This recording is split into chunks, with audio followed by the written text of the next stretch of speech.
What's going on, guys? Kigerr here, and today we're going to be talking about my Captain Marvel infographic.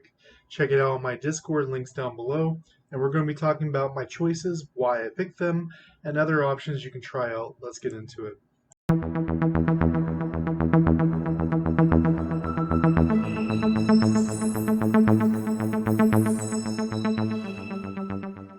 Alright, guys, this is my patch 1.9.7 Captain Marvel infographic. We're going to be going over the three sections bit by bit, letting you know why I picked each thing and giving you other options.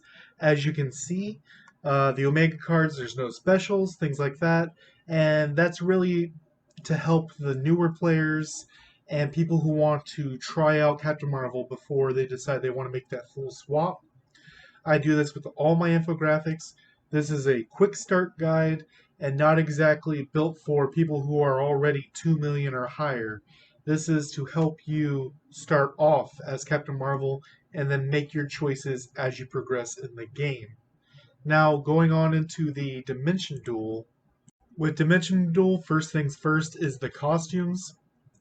Some people have asked why going for the photon type skills instead of the light speed movement, seeing as a bunch of her kit that we have going on here leans towards light speed movement type skills, and that's because you want to look at what you're getting when the skills get levels. When the light speed movement skills get levels, they're not really doing much more damage or secondary effects, which we also look into when we are deciding our costumes. Not just what hits harder, but what changes how my character works.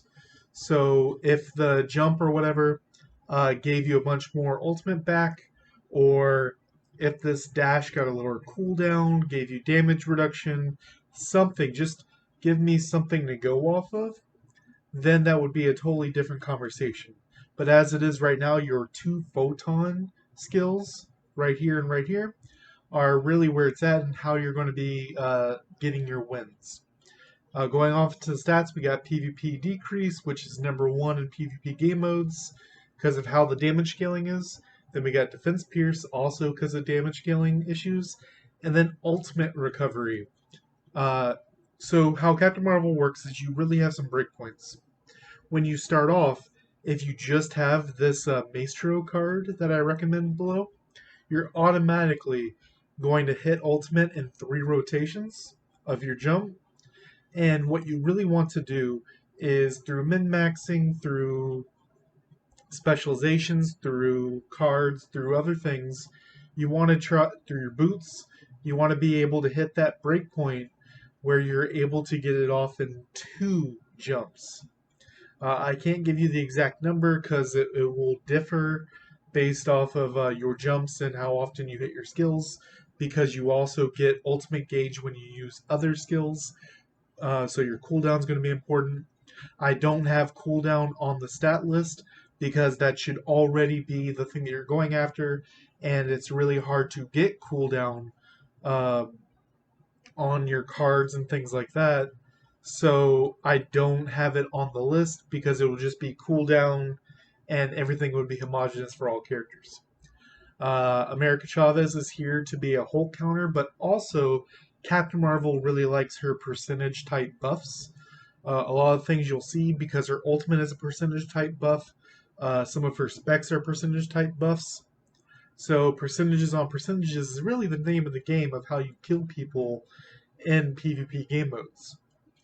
As you see down here, we got crit damage, defense pierce, uh, cooldown crit damage, crit rate, and ultimate gauge. These two in the middle, you'll see are very different from other characters. Normally it's another crit damage and defense pierce card.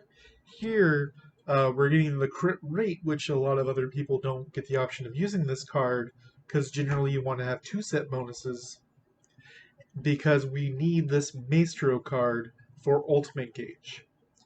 I'm going to go over the skills last. First, we're going to talk about these traits right here. So the first and fourth ones go hand in hand here because care about light speed movement. The two in the middle are the ones that we need to talk about.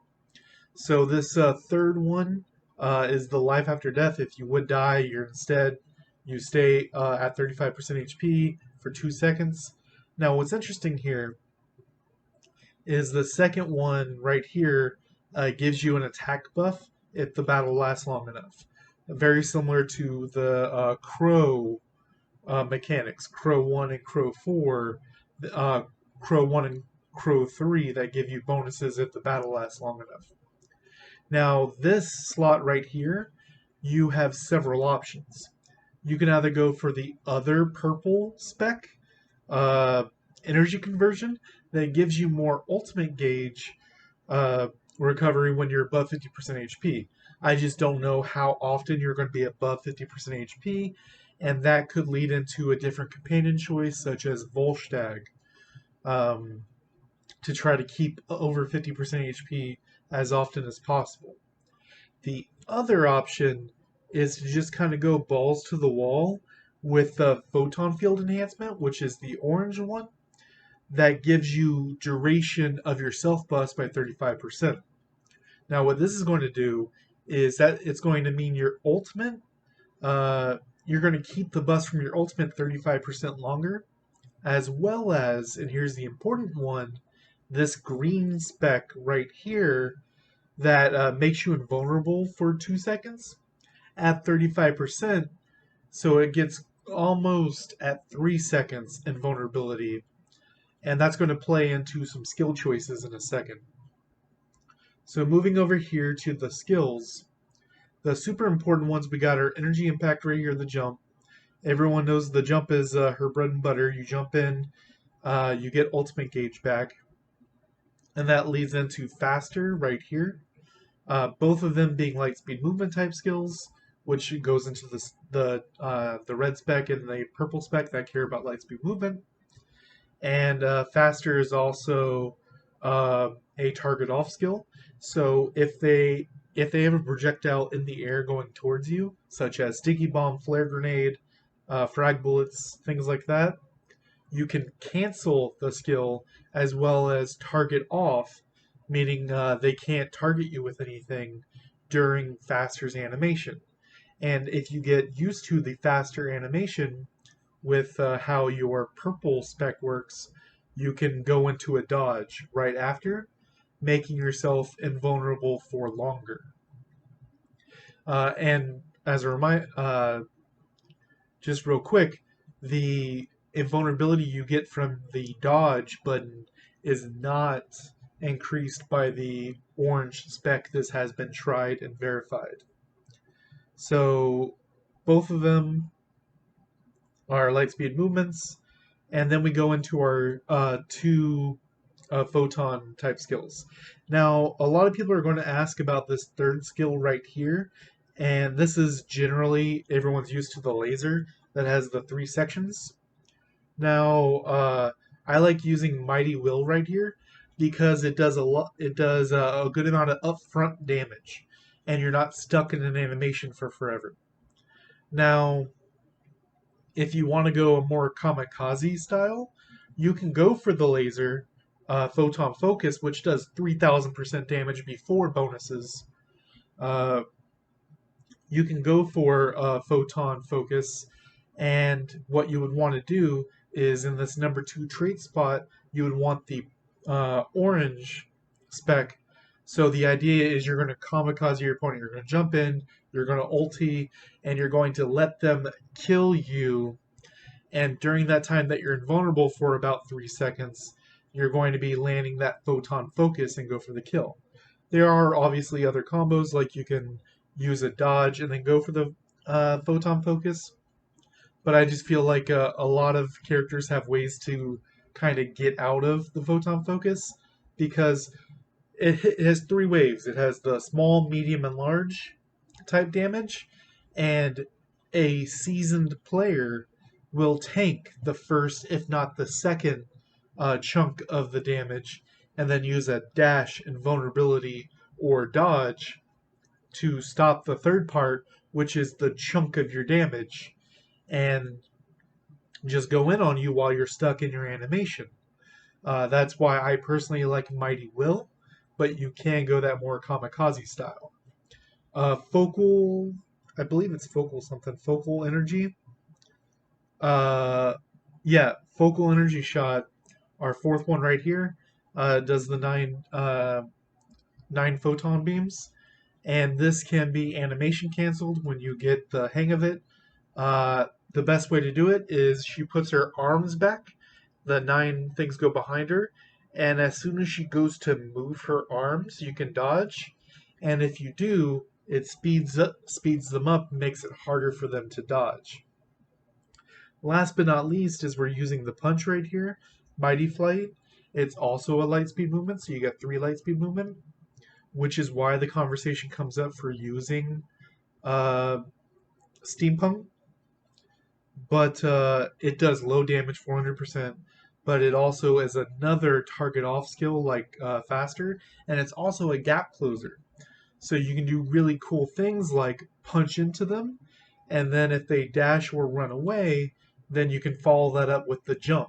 And if you already have a target for jump because of the punch, you will then jump to their next new location so you can stay on top of them. Next, let's go on to Omega War. All right, for Omega War, our costumes, our stats are the same, our cards are the same. So really, there's just a few things on the skills, traits, and companions to talk about. For companion, I like Mighty Thor, but I'll explain why in a second as we get to it. So over here at the skills, only one has changed, and that is it used to be Mighty Flight, the punch, which is still an option in this game mode, but I elected to put this barrage type skill of Photon Overflow, and that's because of the type of play style that the people I talked to about this infographic prefer. So, one, it's getting a bonus from Megardia, because it is a cosmic energy type skill. Second, you're getting a lot of attack boosts from being in the air from the yellow spec, from being in combat with the red spec, and from your ultimate, you have a lot of bonus attack going on, which is why I like the Mighty Thor, because companions' skills are based off of your stats.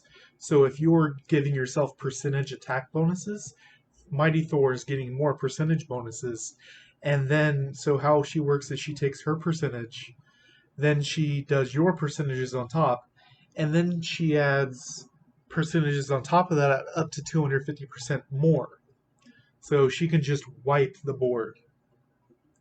But explaining this skill, because it's getting some feedback right here, photon energy, photon overflow.